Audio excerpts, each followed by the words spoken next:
আসসালামু আলাইকুম এভরিওয়ান। এই যে ফুলের পিছনে যে দেওয়ালটা দেখছেন, এই দেওয়ালটা পুরো হোয়াইট কালার। এটাকে এখন আমি আমার ক্রিয়েটিভিটি দিয়ে রং করব আর কি। জাস্ট ফান করলাম। আসলে গোল্ডেন কালার রং, আর এটা হচ্ছে যেটা হচ্ছে মেহেদির ডিজাইন থাকে, ডিজাইন পাওয়া যায় আর কি, মানে স্টিকার। তো এখানে আমার মেহেদির স্টিকার ছিল, ভাবলাম গোল্ডেন কালার রঙও আছে, তো ওয়ালটা একটু সাজাই কেমন লাগে। তো সাজাতে সাজাতে দেখছি যে ভালোই লাগছে। তো এভাবে করতে করতে আমি পুরো দেওয়ালটাই স্টিকার দিয়ে পেন্ট করছিলাম। আর আমার হাজব্যান্ড তো মানে ভিডিও করছিল আর বলতেছিল দেওয়ালটা নষ্ট করো না, নষ্ট করো না।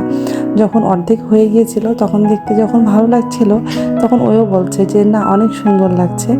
আসলে ছোট ছোট জিনিস দিয়েও অনেক বড় কিছু করা যায়। আর আমি তো বাসাতে বসে বসে মানে এগুলো আমার মাথার মধ্যে একটু একটু করে ঘুরপাক খেতেই থাকে যে কি করে কি করব, কোনটা থেকে ভালো লাগে। তো আলহামদুলিল্লাহ এত সুন্দর লাগছিল। আমি বিকাল 4টা থেকে শুরু করছি, আমার এটা কমপ্লিট করতে করতে রাত 11টা বেজে গিয়েছিল।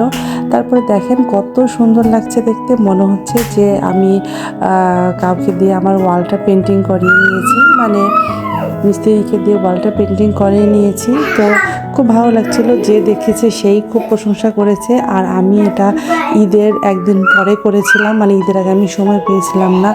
অসাধারণ লাগছে। এরকম ছোট ছোট যদি কাজ আমরা নিজে বাসাতে বসে করি, তাহলে দেখবেন যে নিজেকেও ভালো লাগে আর বাড়িটাও একটু নতুন রূপে সাজানো যায়।